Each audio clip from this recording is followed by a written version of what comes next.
Hello everyone, welcome to Res Snapper. My name's MJ and this is Snapple Pass, this series where we look at the brand new cards coming to Marvel Snap each week. And this week it's the Prehistoric Avengers season, start of a brand new season.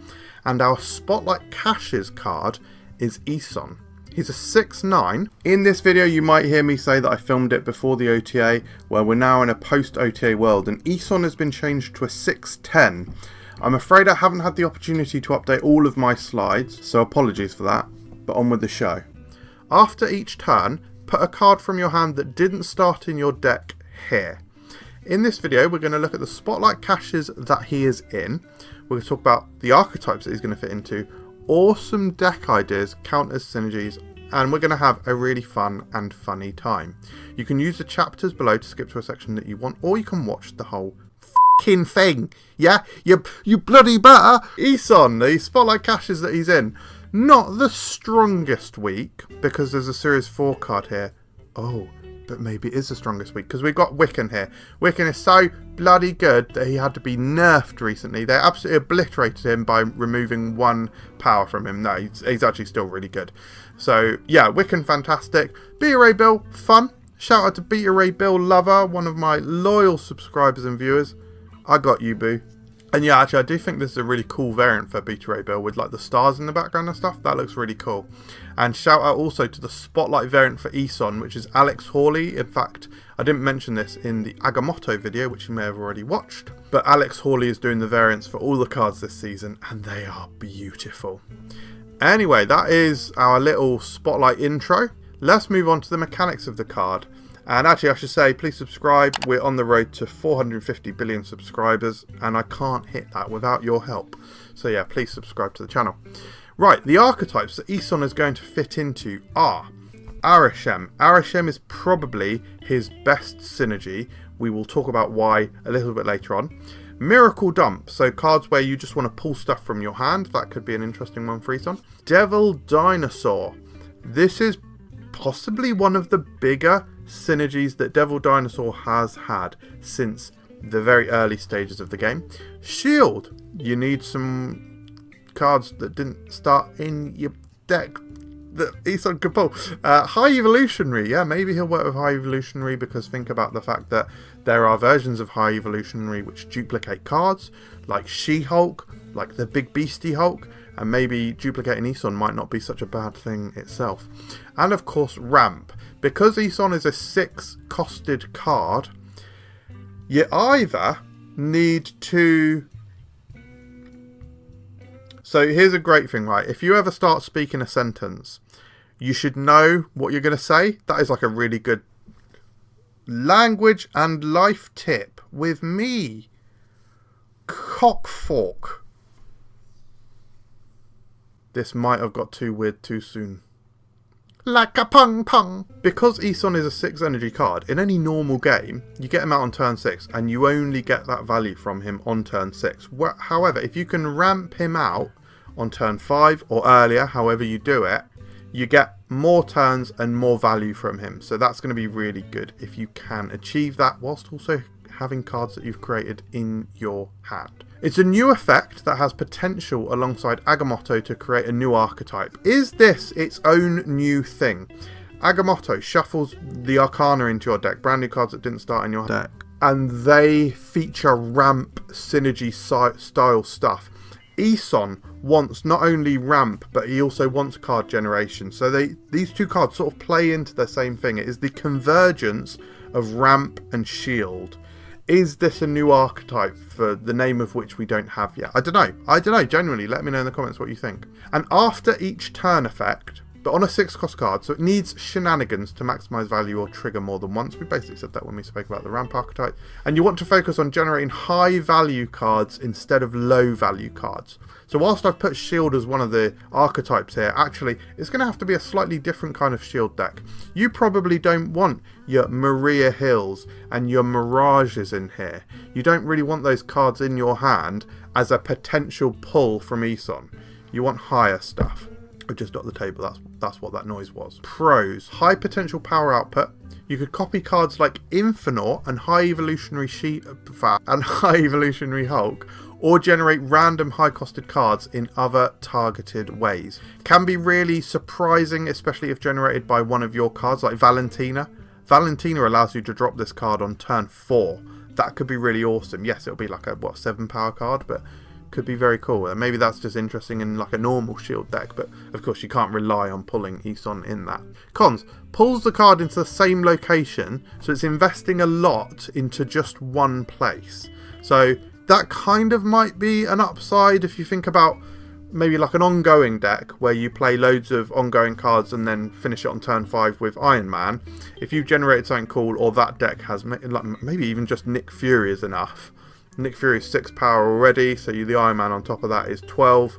You stick Eson in another location, you're pulling another 6 power, another 6 energy card. That might be enough to just win that location, so could be interesting.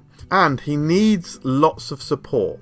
So there's 2 strands here. We've already spoken about this, but there's 2 strands: ramp and card generation. You do kind of need both to make him more reliable. Let's talk about the locations. Quite a lot of good ones here. So Great Portal, add a random card with 10 or more power to your hand. That's just a free card that you're going to pull down from Eson, so that's cool. Feast, obviously it's a ramp location. Elysium, obviously it's a ramp location. Castle Blackstone, obviously it's a ramp location. The other cool thing with Castle Blackstone, of course, is that if you are winning it and you can get Eson out on turn 6, you then pretty much going to auto win it with whatever you pull from your hand. Probably anyway. There's some instances where it might not matter, like maybe you pull an Arcana because you're playing with Agamotto and a card gets banished. So Superflow, it's a ramp location. Project Pegasus. Project Pegasus is going to be nuts. If you can somehow get down, like if it happens on like towards the end of the game where you can get down Eson and Nick Fury at the same time, so I guess that would be turn 5 actually, but that could be quite cool. And White Palace, you're going to get a potentially high power card, and it is a copy, so it's fulfilling the thing in it, fulfilling the requirements. Bad. Nor Dimension. You kind of can't really play on Nor Dimension like that off. Like, I mean, maybe you can. Actually, it's almost a good location as well, isn't it? Because you play on it to get a Djinn. You ramp out your Eson, and then you just don't play on Nor Dimension again until the end of the game. But then it is bad. Camp Lee. Adding a random card in your hand that you don't want to pull from Eson. And Bar Sinister. You can play Eson in Bar Sinister, but it's going to block you from being able to do your ability. To do his thing. Let's talk about counters. Iceman, the enemy of ramp. You may have specific things that you need to do at specific times, and Iceman coming down and ruining your life is not going to help that. Master Mold, adding Sentinels into your hand. Pulling a Sentinel down from Eson makes Eson's total value basically 6/12. You're not happy about that. Black Widow. A final turn Black Widow, I should say, is going to be devastating for Eson. They play that Black Widow out and they activate on the final turn. Yeah, sure, they're not denying you the draw, but they're denying you a potential -1 or whatever that card is on the Eson location. That could be grim. Green Goblin, another bad one. This is actually somewhat emblematic of Clog here. If they can clog your Eson location, you just don't get value from pulling anything from your hand. Rock Slide, because you might draw that rock.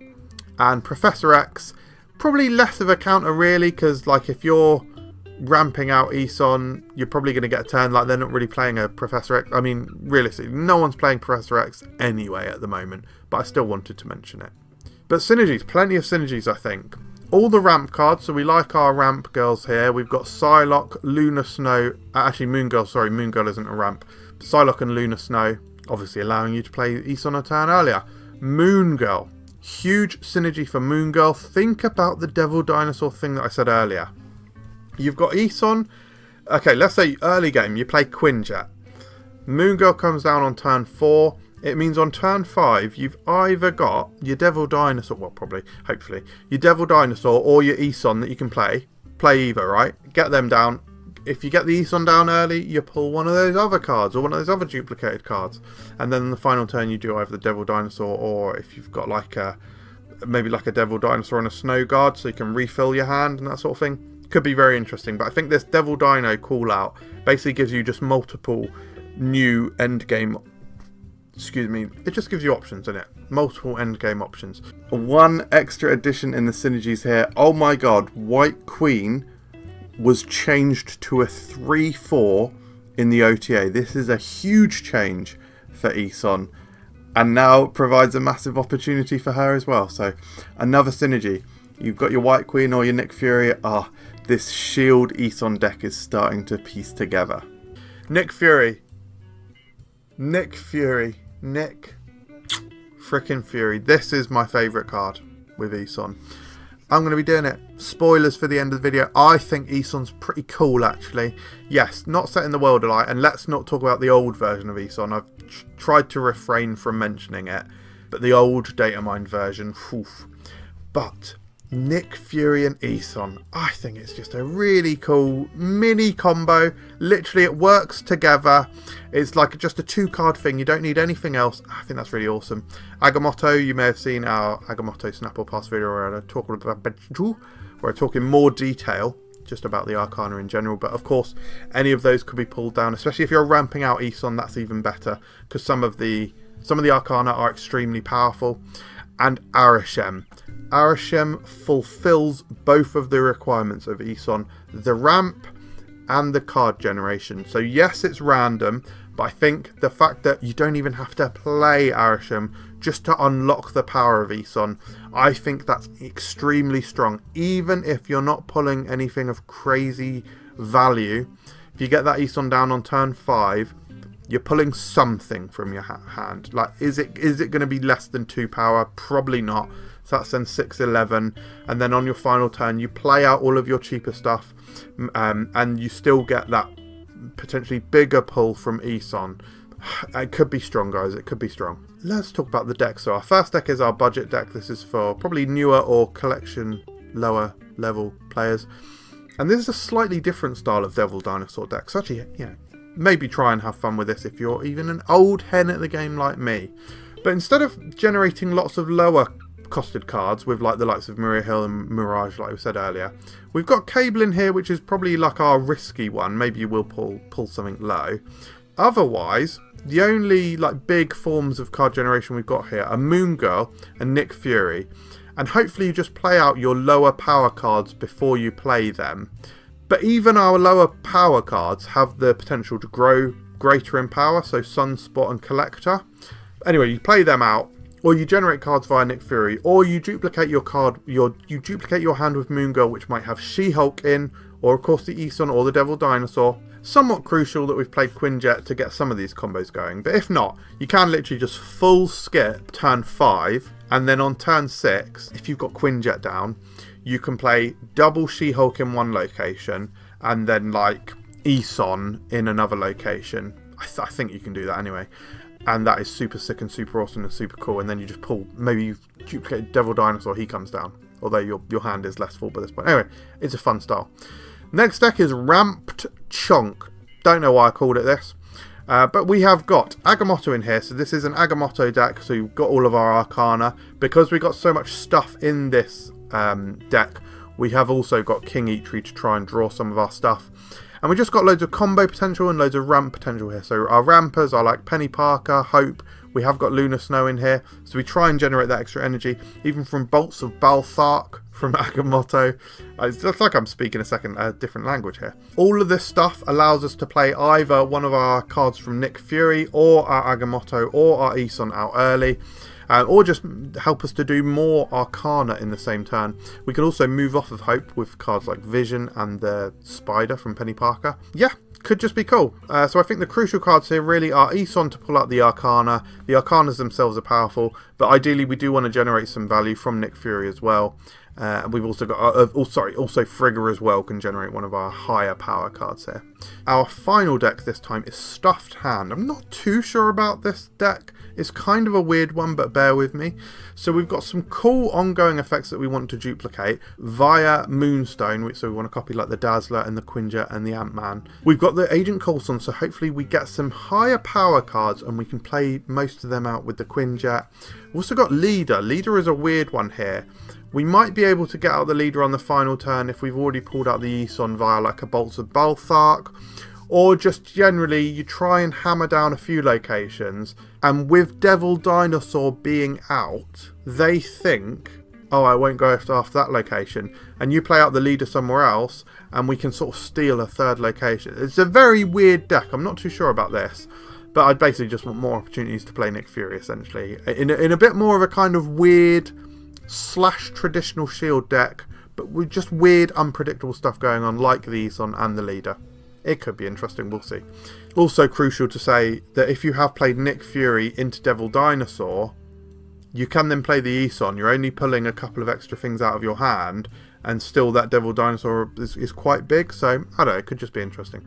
Reminder, as we always do at this time in the video, to like this video, subscribe to the channel. We're on the road to 450 trillion subscribers. I think I said that at the beginning, actually. And turn on notifications. Anyway, star ratings for Eson. Overall, am I a bit overcooking this, guys? I've given him 4 stars here. I don't know, I just think he's interesting. I think if you can fulfill his requirements, either you get him out early, or you've just generated high power stuff, and you're pulling down like either a duplicated Moon Girl card or a Nick Fury 6 energy card.